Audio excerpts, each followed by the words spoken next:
Shalom, chers amis téléspectateurs, chers amis internautes, chers amis auditeurs, vous tous qui êtes branchés à cette émission qui est une émission de la parole, une émission d'enseignement, une émission de grande découverte biblique. Je suis très heureux de vous savoir nombreux pour suivre cette émission. Une émission qui nous amène quelque chose de plus sur ce que nous avons, compte tenu de certaines histoires qui se passent dans l'Église aujourd'hui. Je vous avais dit que notre enseignement sur la réforme nous prendra du temps. Aujourd'hui, nous allons voir un des sujets dont il faut redéfinir encore. N'oubliez pas que je vous avais dit que la réforme, sans la redéfinition de tout, n'est pas réforme. C'est là que nos amis, que nous avons toujours appelés les réformistes, ont échoué. Parce qu'ils se sont cramponnés chacun dans un sujet et il a abandonné les autres. Or, pour réussir un véritable réveil aujourd'hui dans l'Église, il faut tout redéfinir. Et je vous avais dit, lorsque nous parlons de la redéfinition, ça veut dire nous devons prendre tout l'enseignement que le maître avait enseigné à ses apôtres, qu'il avait véhiculé à ses apôtres, et dont les apôtres aussi à leur tour ont véhiculé ce message-là. Après un moment, il a été étouffé, piétiné par de grandes religions pour nous amener des histoires fabriquées de toutes pièces et en disant que c'est ça l'évangile. C'est pourquoi je disais que lorsque nous parlons de la redéfinition, faites attention. C'est-à-dire que nous voulons remettre l'Église sur le vrai fondement. Donc, témoigner comme les apôtres ont témoigné. Quand on ne témoigne pas comme les apôtres ont témoigné, on est à côté. Il faudrait que dans notre message, que les apôtres se retrouvent, comme ils ont dit quelque part que ce que nous avons entendu, ce que nous avons vu, nous vous annonçons à vous aussi pour que nous soyons en communion avec vous, car nous sommes en communion avec le Père, que quand vous aussi, vous parlerez comme nous on a parlé. Voilà pourquoi aujourd'hui, nous allons voir encore un sujet qui crée beaucoup de problèmes au sein de l'Église. C'est les sacerdoces. En tout cas, je vous en supplie, vous tous qui aimez la parole, suivez bien ce message. Vous savez, un homme prudent, c'est qui? C'est celui qui écoute la chose et qui est d'abord humble, c'est-à-dire lorsqu'il reconnaît que quelque part là, il avait commis une erreur, mais avec l'enseignement, il se corrige lui-même et ça ne reste pas seulement à lui-même, mais il amène aussi ça devant l'Église, là où il avait prêché la même erreur, pour corriger, afin que les disciples et nous tous, nous puissions marcher d'un même pas. Les sacerdoces.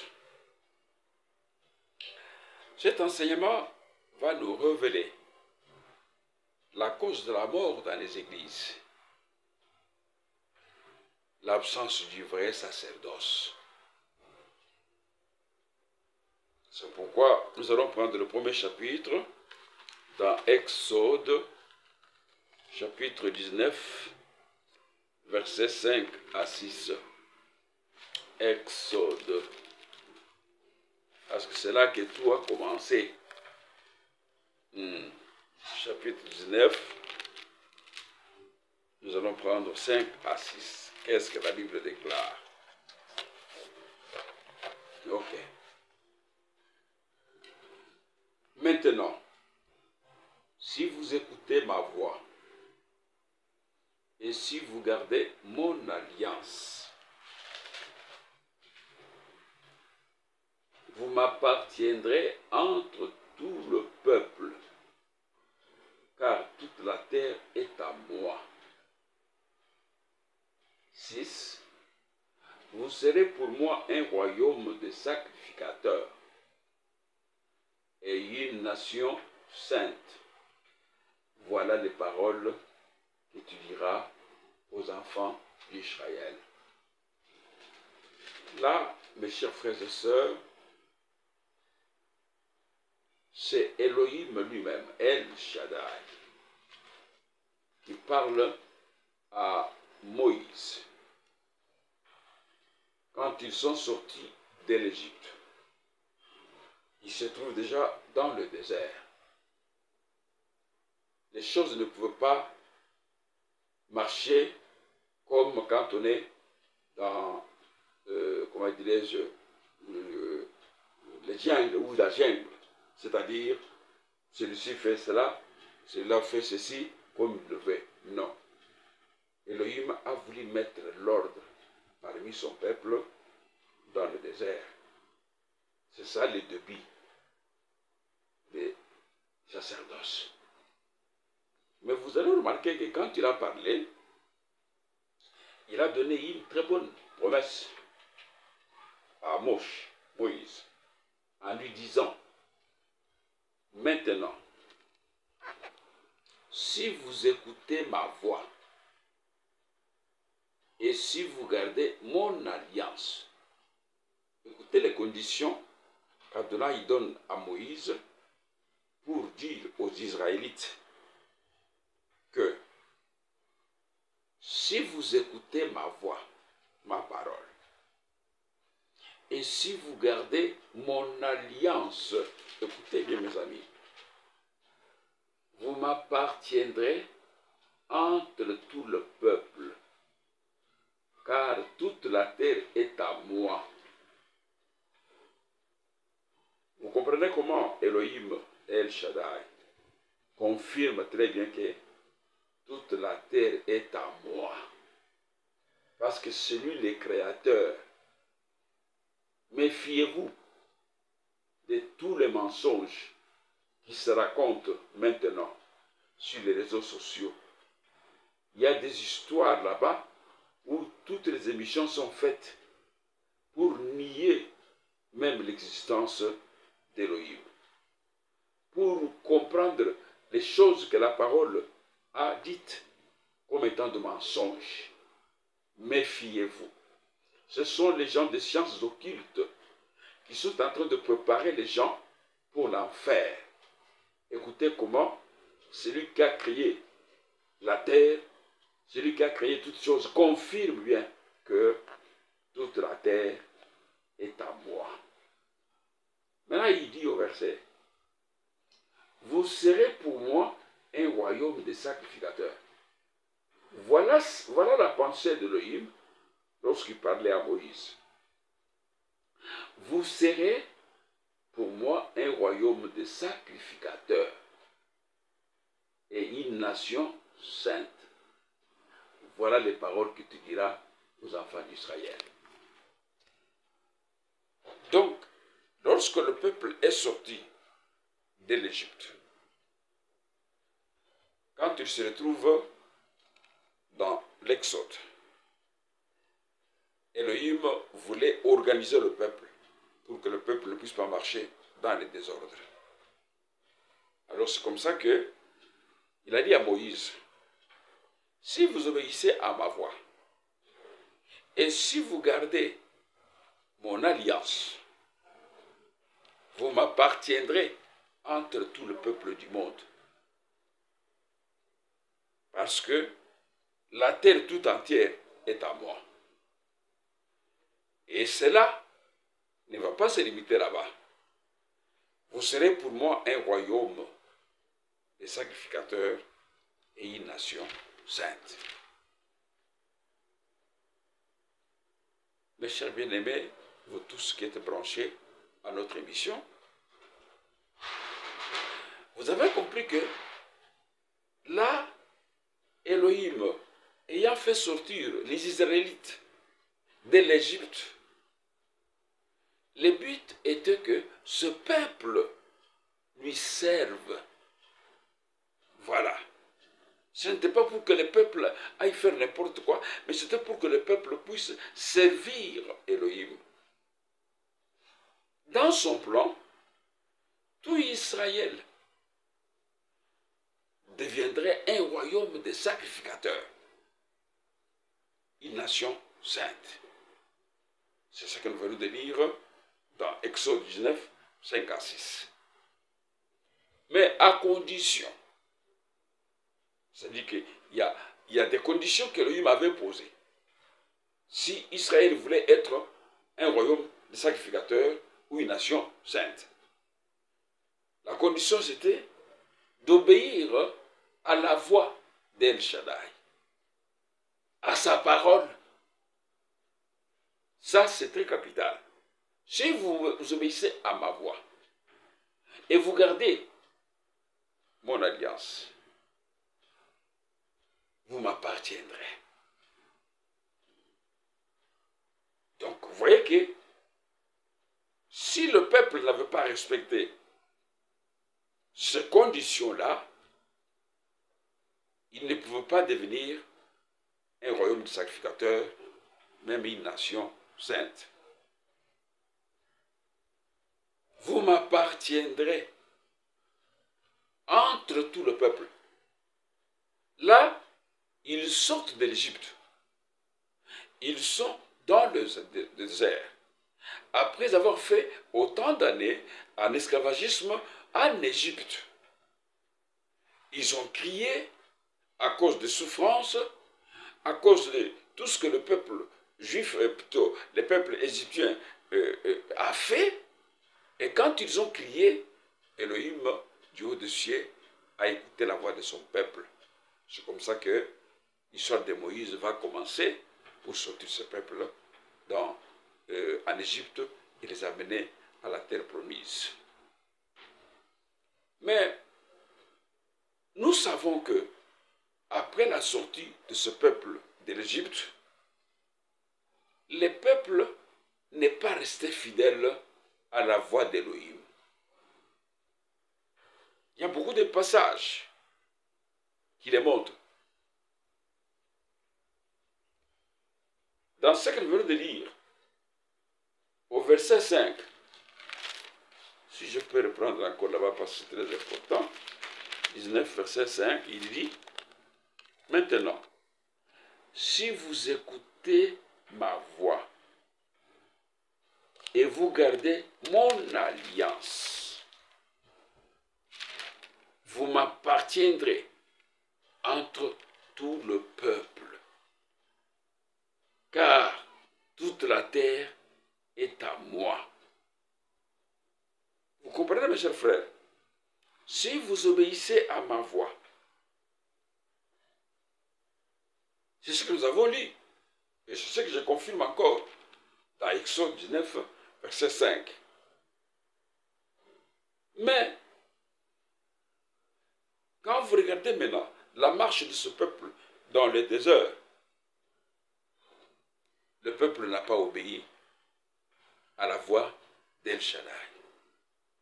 Il n'a même pas gardé son alliance. Il y a des cas d'incrédulité, de désobéissance, ce qui fait que Elohim a trouvé qu'un homme, comme je ne peux pas me contredire avec moi-même, je leur ai dit que si, donc c'est conditionnel, si vous obéissez ma voix et vous gardez mon alliance, vous m'appartiendrez entre tout le peuple, car la terre est à moi. Mais maintenant, j'ai vu leur marche. Ils se sont rebellés contre moi. Ils m'ont désobéi. Ils ont murmuré. Ils ont fait beaucoup de choses dans le désert qui n'ont pas arrangé Elohim Lakai, c'est-à-dire Dieu vivant. Alors, qu'est-ce qui va se passer? Adonai trouve que non, comme c'était prévu que ce soit tout Israël, maintenant je vais changer les choses. Il va faire quoi? Exode 28. Exode 28, nous allons prendre le verset 20. Il dit ceci. Exode 28, verset 20.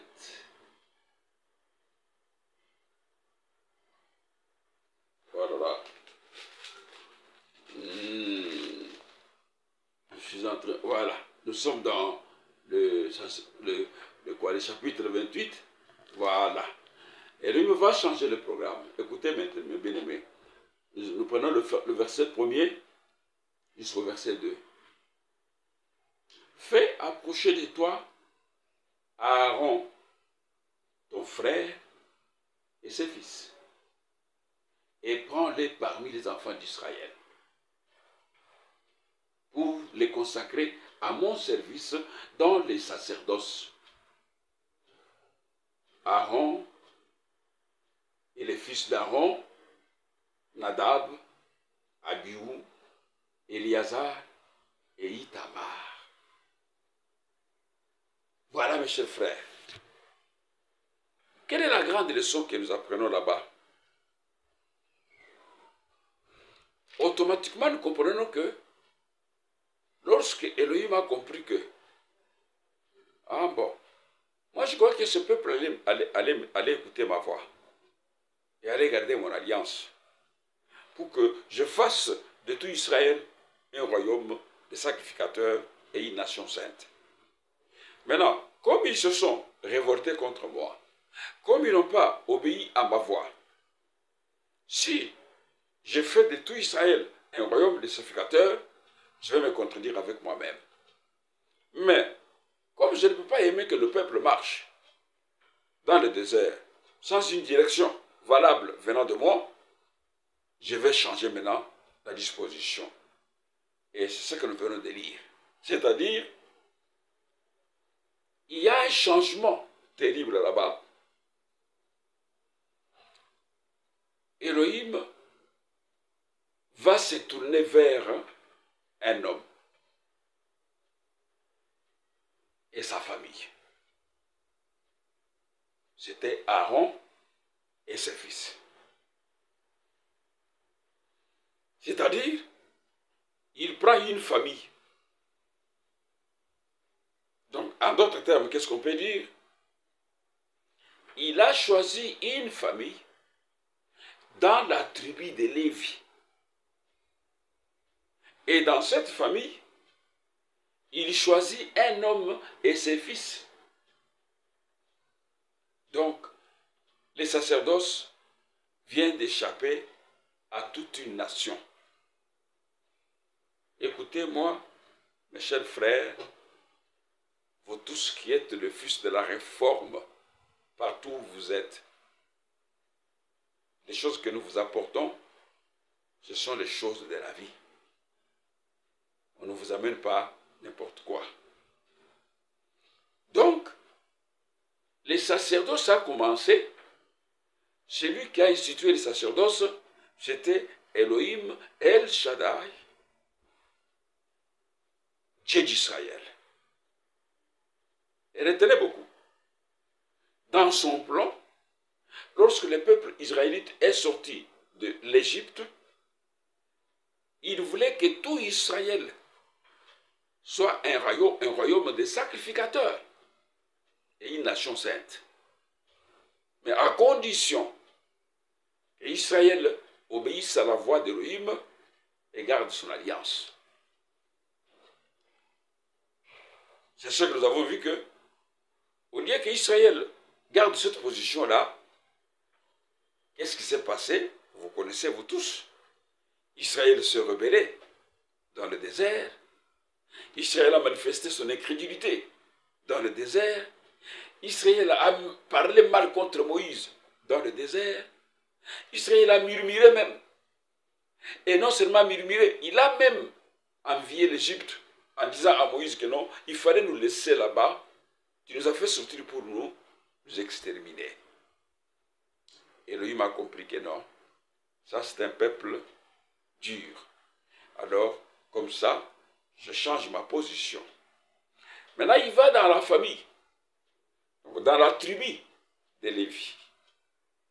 Et il prend une famille, la famille d'Aaron, et à ses fils. Il dit, approchez-les, il dit à Moïse, approchez Aaron et ses fils devant les enfants d'Israël. Ce sont eux qui vont exercer maintenant les sacerdoces. Mes chers bien-aimés, vous allez comprendre que les sacerdoces a échappé toute une nation d'Israël.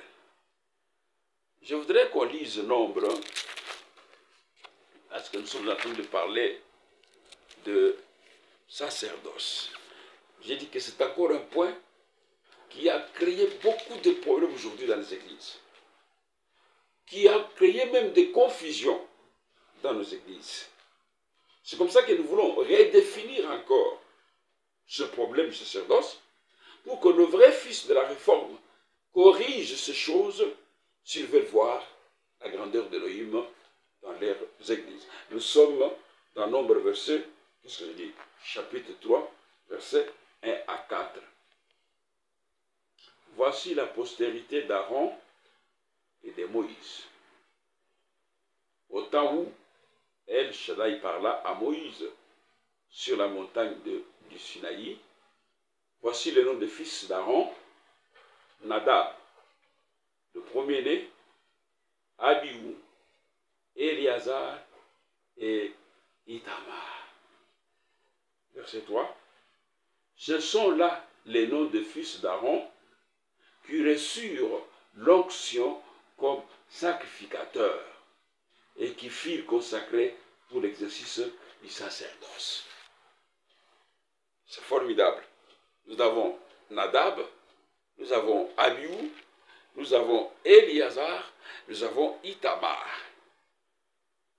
C'est ça les fils d'Aaron qui ont reçu l'onction et investi à exercer les sacerdoces. Pour être sacrificateur, on doit être investi et non autoproclamé. Et on doit recevoir l'onction. Ce n'est pas de l'huile de palme et consort. Nous y reviendrons dans le cadre de la réforme et surtout de la redéfinition. Vous savez que Nadab et Abihu,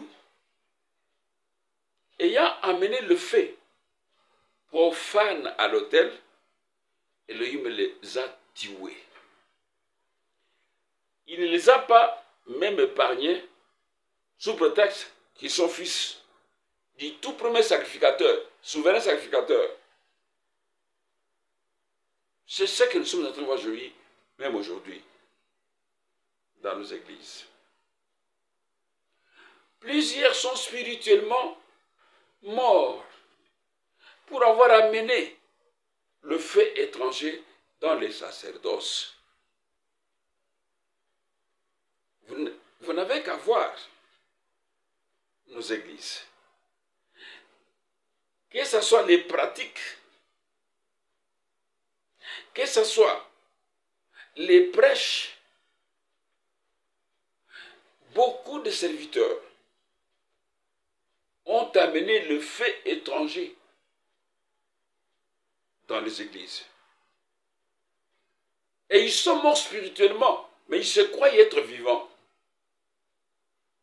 Les choses qu'Elohim n'a pas permises, sous couvert de « je suis Le grand prophète, je suis. Les grands apôtres, je suis. Les grands docteurs, je suis. On a introduit des histoires que quand nous les regardons à la lumière des Écritures, nous nous demandons, ça vient de quel monde? Et là, le peuple applaudit, parce qu'il ne discerne pas ce qui se passe. Tellement beaucoup d'aventures aujourd'hui dans nos églises. Et les foules sont derrière toutes ces aventures-là. C'est du fait étranger qui est déjà entré dans nos églises par les sacrificateurs, peut-être qui se sont autoproclamés. Parce que quand on est sacrificateur véritable, choisi, appelé, qui a reçu l'onction de la part d'Élohim, on doit parler comme Élohim. Je voudrais qu'on continue. Nous sommes dans Nombre. Nous parlons du sacerdoce. Nous sommes dans Nombre, chapitre 5. Nous prenons le verset. Qu'est-ce que je dis? Nombre 3.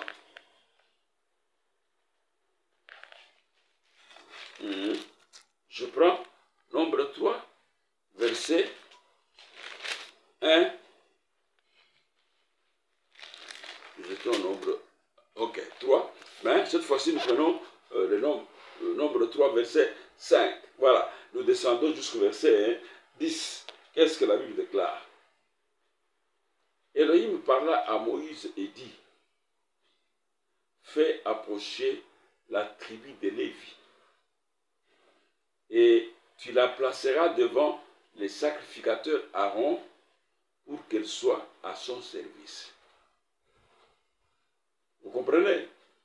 Elohim ordonne à Moïse, il dit, fais approcher la tribu de Lévi. Et pourtant, Aaron est sorti de la tribu de Lévi. Mais Elohim prend Mose en lui disant que fais approcher toute la tribu de Lévi. Et tu la placeras devant les sacrificateurs Aaron. Maintenant, la phrase qui suit.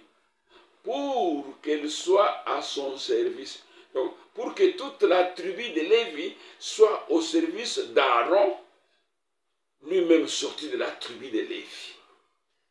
Voilà comment Elohim fait les choses. Les Lévites n'ont pas dit, mais comment Aaron, sorti de nous, aujourd'hui, nous, on doit être à son service. Comme ça se fait ici chez nous, ou partout maintenant, dans la dispensation de la grâce. 7. Ils auront les soins de ce qui est remis à sa garde. Donc, les Lévites auront les soins de ce qui est remis à sa garde, donc à la garde d'Aaron et à la garde de toute l'assemblée devant la tente d'assignation. Ils feront le service du tabernacle. Donc, tous les Lévites devaient faire le service du tabernacle sous la direction d'Aaron. Nous continuons. Ils auront les soins de tous les ustensiles de la tente d'assignation et de ce qui est remis à la garde des enfants d'Israël. Ils feront le service du tabernacle. 9. Tu donneras les Lévites à Aaron et à ses fils. Ça, c'est l'ordre qu'Élohim donne à Moïse. Personne ne pouvait contredire. Parce que là, ça vient du chef suprême. Il dit à Moïse, tu donneras les Lévites, tous les Lévites, à Aaron et à ses fils. Ils lui seront entièrement donnés de la part des enfants d'Israël. Terminons avec le verset 10.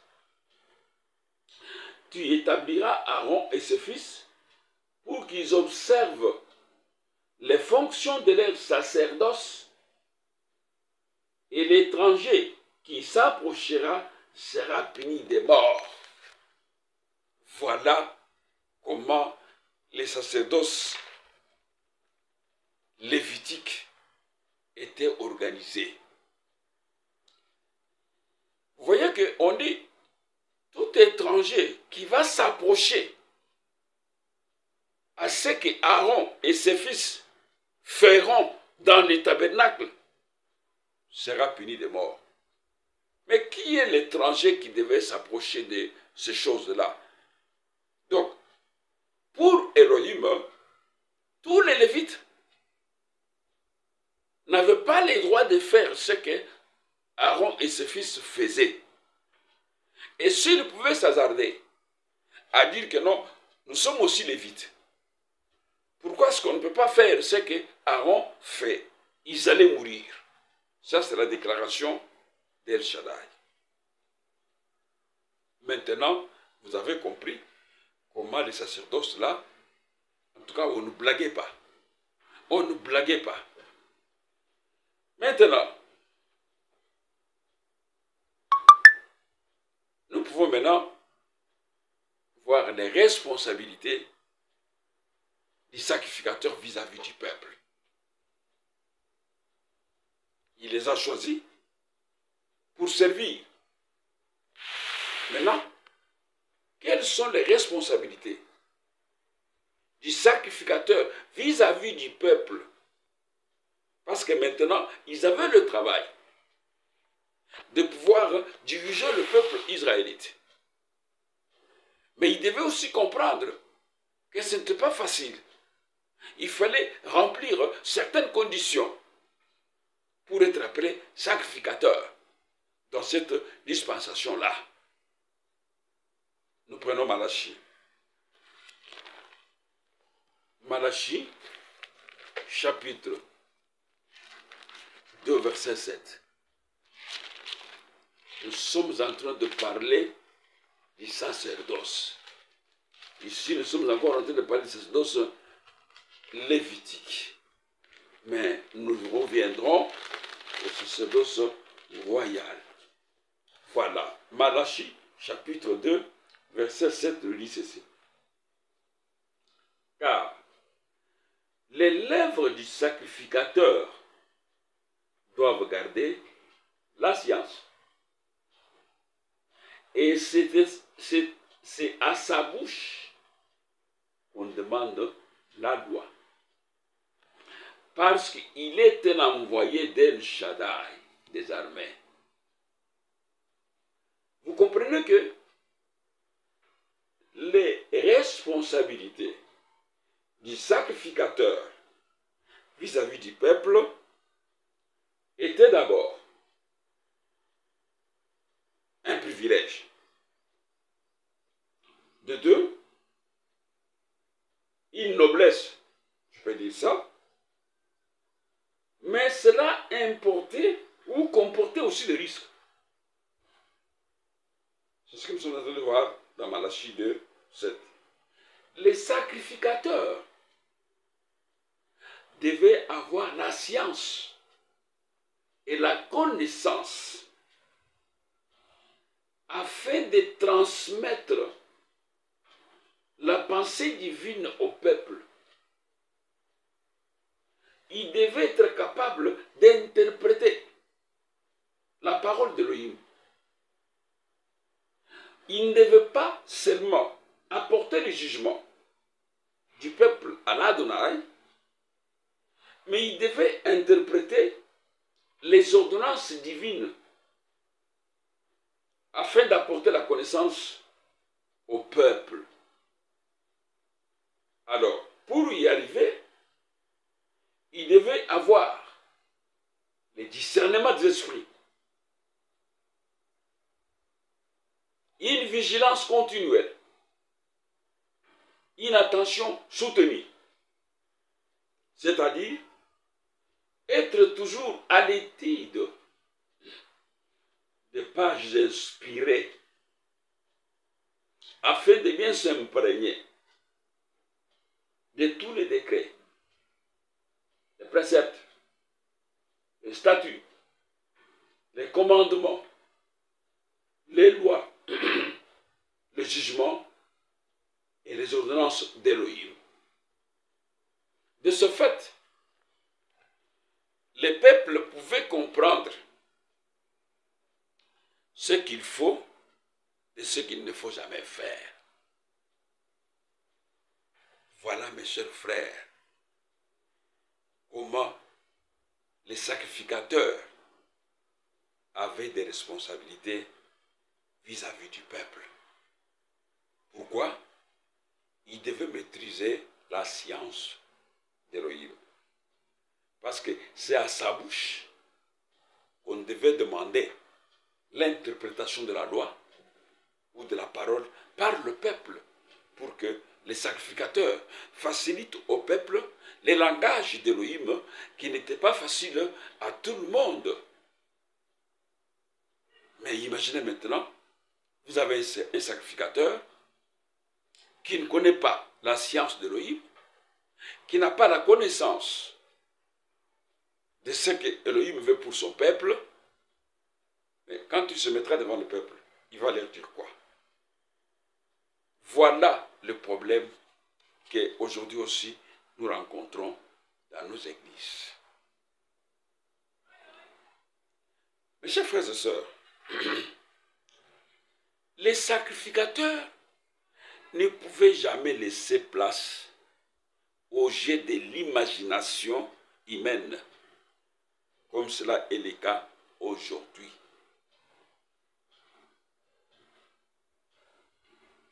Tout s'est passé suivant les ordonnances d'Élohim. Raison pour laquelle il y avait toujours ainsi dit Elohim, ainsi dit El Shaddai, ainsi dit l'Éternel, ainsi dit Yehovah. Voilà. Donc ça dit que un sacrificateur devait rester dans ainsi dit Elohim. Et ne pas prendre son imagination, sa pensée, transmettre au peuple d'Elohim, croyant qu'il leur donne la vie, et pourtant il les tue. C'est pourquoi les sacrificateurs devaient être un homme qui devait maîtriser la science d'Elohim, qui devait avoir la connaissance parfaite de la pensée divine pour transmettre tout cela devant le peuple, afin que le peuple maîtrise très bien leur roi. Parlons un peu les secrets de la puissance du sacerdoce. C'est un sous-point.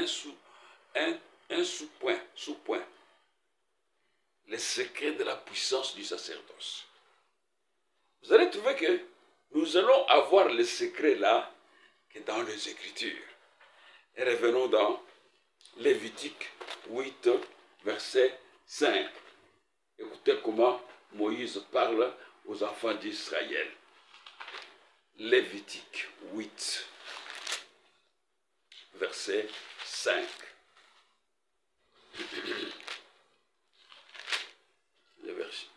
Lévitique 8, verset 5. Voilà. Écoutez, mes chers frères, comment est-ce que Moïse parle. 8, 5. Moïse dit à l'assemblée, voici ce que Elohim a ordonné de faire. Voici ce que Elohim a ordonné de faire. Vous, le peuple israélite. Vous, le peuple qui suivez Elohim. Regardons sa façon de voir et sa façon de conduire. C'est pourquoi il dit, voici ce que Elohim a ordonné de faire. Allons-y dans Lévitique 9, verset 6. Il dit ceci. Moïse dit, vous ferez ce qu'Elohim a ordonné, et la gloire d'El Shaddai vous apparaîtra. Ah, j'aime beaucoup ça. Le secret du sacerdoce est celui-là. Premièrement, il dit à l'assemblée, voici ce que Elohim a ordonné de faire. Dans Lévitique 9:6, il dit, voici ce que El Shaddai a ordonné. Faites-le, et la gloire d'Adonai va vous apparaître. Voilà comment les gens du sacerdoce lévitique marchaient. Ça veut dire quoi exactement? C'est ici qu'Elohim a commandé ou a ordonné de faire. Il n'est pas dit, c'est ici qui est bon, ou agréable, ou convenable de faire. Ni, c'est ici qu'a été ordonné par la voix de nos pères, ou par les décrets des anciens, ou par l'opinion des docteurs, ni par les conciles de Nicée, ni par les consistoires, ni par les collèges suprêmes de la communauté. Moïse ne reconnaissait pas de telles sources d'autorité. Il n'y avait qu'une seule source d'autorité qui était sainte, qui était souveraine et élevée. C'est Elohim. C'est pourquoi, dans Lévitique 8:5, Moïse dit à l'assemblée, voici ce que Elohim a ordonné de faire. Il arrive dans Lévitique 9:6, il dit, voici ce que Elohim a ordonné. Si vous le faites, vous verrez paraître sa gloire. Donc, mes chers frères et sœurs, quand vous voulez faire quelque chose, demandez-vous seulement, qu'est-ce que Elohim a demandé de faire? Et si vous trouvez, en consultant la parole, étant un véritable disciple, vous direz carrément Amen. Mais aujourd'hui, nous avons des débats entre nous sur beaucoup de sujets qui se retrouvent dans les Écritures, mais dont les serviteurs font semblant d'ignorer. Vous finissez, vous direz, mais qu'est-ce que ça fait? Qu'est-ce que ça fait? Mais non, vous êtes sortis des Écritures. Moïse dit à l'assemblée, voici ce que Elohim m'a ordonné de faire. Ensuite, il dit, voici ce que Adonai a ordonné de faire et vous verrez sa gloire apparaître. Ça veut dire quoi? C'est quand le peuple devait exécuter ce qu'Elohim avait ordonné dans sa parole, que le peuple devait voir la gloire d'Elohim apparaître. C'est très important, mes chers bien-aimés. La personne qui aime la parole ne s'accroche jamais à ce que les hommes disent. Pourquoi? Le résultat de l'adhésion à la parole est consigné dans Lévitique 9, verset 6, que nous avons mentionné ci-dessus. La gloire d'El Shaddai vous apparaîtra. Tel est le secret du sacerdoce. C'est-à-dire, écouter Elohim et exécuter la parole d'Elohim. Vous trouvez la gloire d'Elohim qui peut paraître de plusieurs manières. Pas seulement apparition physique. Il y a des choses qui peuvent se manifester dans l'assemblée, par les mains des serviteurs, pour avoir obéi à la parole d'Elohim et pour avoir observé cette parole et surtout exécuté cette parole. Moïse disait, c'est par là que vous verrez apparaître la gloire d'El Shaddai. Mais quand vous regardez aujourd'hui, frères, dans nos églises, mais il y a à boire et à manger. Nous n'avons pas toujours honte de le dire. Il y a à boire et à manger. Un serviteur dort. Il se réveille. Dieu m'a dit. Et quand il parle de Dieu m'a dit là, vous essayez un peu de comparer ce que Dieu lui a dit avec la parole de Dieu, des extrêmes. Quand vous lui demandez, mais mon bien-aimé, Dieu vous a parlé.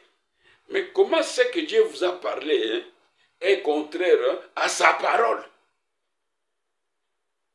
Voilà les combats que nous menons aujourd'hui dans notre parcours, mes chers frères et sœurs. Si la parole n'avait pas été écoutée, la gloire d'El Shaddai n'aurait pas apparu, car ces deux choses sont intimement liées. Et la plus légère déviation, ainsi dit Elohim, aurait empêché les rayons de la gloire divine de briller devant le peuple juif. C'est comme ça que vous verrez. Qu'est-ce que nous n'avons pas encore vu? Il y a eu des campagnes dans ce pays où les serviteurs devaient aller chercher des personnes qui devaient venir témoigner. J'étais aveugle, j'ai vu. Or, les serviteurs a pris ces hommes, il les a payés pour qu'on sache qu'il a la puissance d'Elohim. Non, la puissance d'Elohim se manifeste que quand vous faites ce qu'Elohim a ordonné de faire. Voilà comment Moïse dit au peuple israélite, si vous faites ce qu'Elohim a ordonné de faire, vous verrez la gloire d'Elohim apparaître au milieu de vous. Mais il y a eu des serviteurs qui ont fait des campagnes de croisades. Et le miracle authentique se sont faits. Nous attestons cela. Mais comme c'est devenu comme une compétition pour qu'on sache sur la ville qui est grand serviteur, qui est petit serviteur, c'est ainsi que maintenant il y a un combat où on cherche des gens à venir témoigner que c'est le Dieu de tel qui a fait ce que je suis, c'est le Dieu de tel qui a fait ce que je suis, pendant que la gloire de Dieu ne s'est même pas manifestée dans ces choses-là.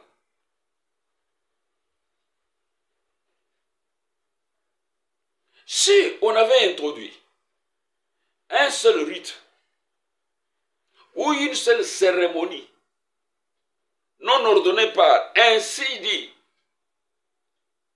Elohim, El Shaddai, ou si on avait omis quoi que ce soit de cette parole, Elohim n'aurait pas manifesté sa gloire, car le tout était essentiel. Il ne fallait rien ajouter et rien retranché. Et demeurer dans le ainsi dit Elohim, ainsi dit El Shaddai, ainsi dit l'Éternel, ainsi dit Dieu, ainsi dit Yehova. Voilà. Ce qui fait que chacun de nous qui se laisse conduire par la parole d'El Shaddai verra la gloire de Yehova apparaître dans sa vie. Faisons attention à ne pas nous écarter de ce que demande la parole. Car elle est notre guide, notre boussole. Un véritable disciple ne contredit pas la parole d'Élohim. C'est ça la difficulté avec les serviteurs d'aujourd'hui. La parole est claire, noir sur blanc, mais lui contredit. Parce que comme il a changé cette parole d'Élohim, il a donné sa parole à lui. Quand vous lui amenerez la parole d'Élohim, il va contredire la parole d'Élohim pour appuyer sa parole. Mais comment la gloire va se manifester? Ça sera des gloires fabriquées de toutes pièces, mais qui ne sont pas les véritables gloires d'Élohim, les véritables gloires de Dieu d'Israël. J'insiste beaucoup, frère. À celui qui contredit la parole d'Élohim, la gloire d'Élohim ne se manifestera jamais.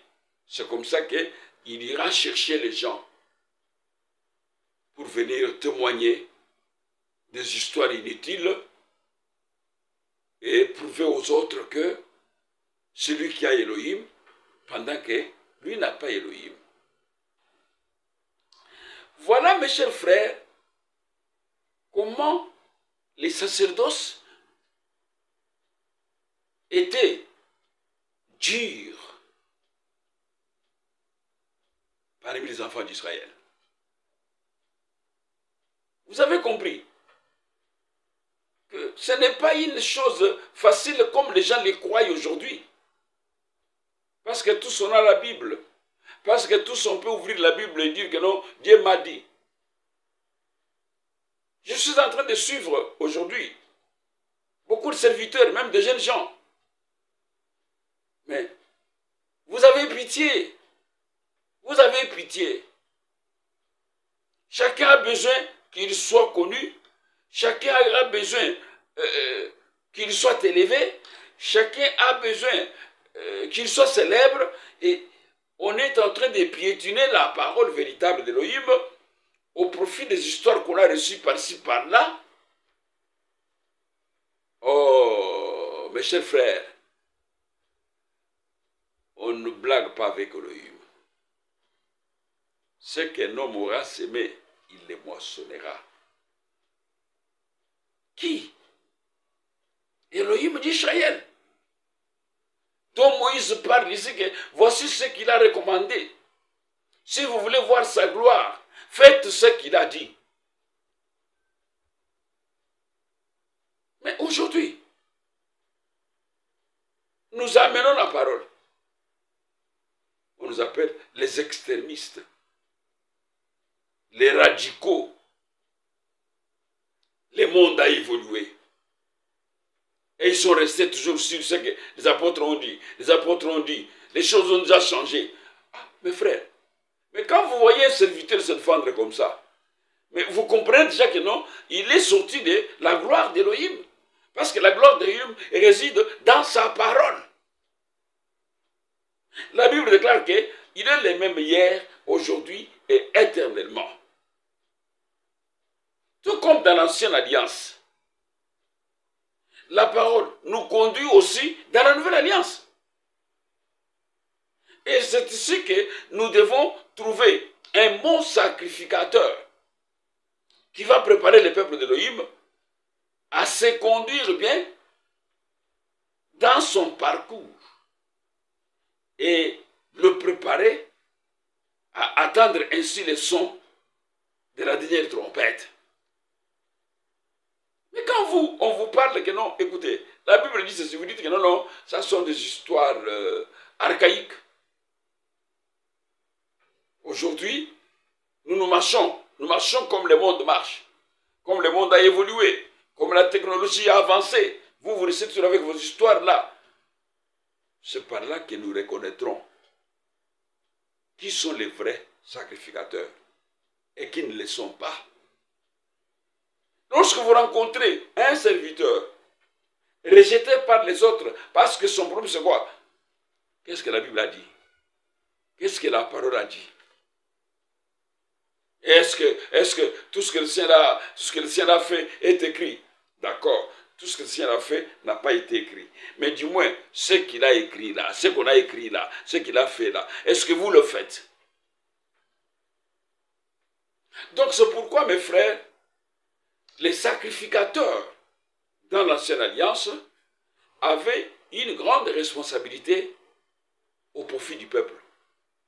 Ils devaient maîtriser la science d'Élohim, la connaissance. Ils devaient interpréter la loi, les préceptes, les ordonnances devant le peuple. Pour que le peuple puisse vraiment être bien enseigné afin de s'imprégner de ce que la volonté d'Élohim voulait. C'est comme ça que Moïse ne reconnaissait pas une autre autorité venant de quoi que ce soit. Moïse reconnaissait la seule autorité, c'est la parole. Ainsi dit El Shaddai. Aujourd'hui, nous aussi, le vrai serviteur, partout où ils sont, à travers le monde, leur langage, que dit les Écritures? Que dit l'Écriture? Mes chers frères et sœurs, nous allons continuer. Nous avons dit que nous sommes dans la réforme et surtout la redéfinition de tout. Aujourd'hui, nous avons attaqué les sacerdoces. Nous parlons d'Aaron, mais nous verrons encore les détails sur les sacerdoces dans notre émission prochaine. Pour aujourd'hui, au nom de toute l'équipe technique qui m'a accompagné et à mon nom personnel, je vous dis, restez branchés à notre chaîne pour écouter les telles histoires.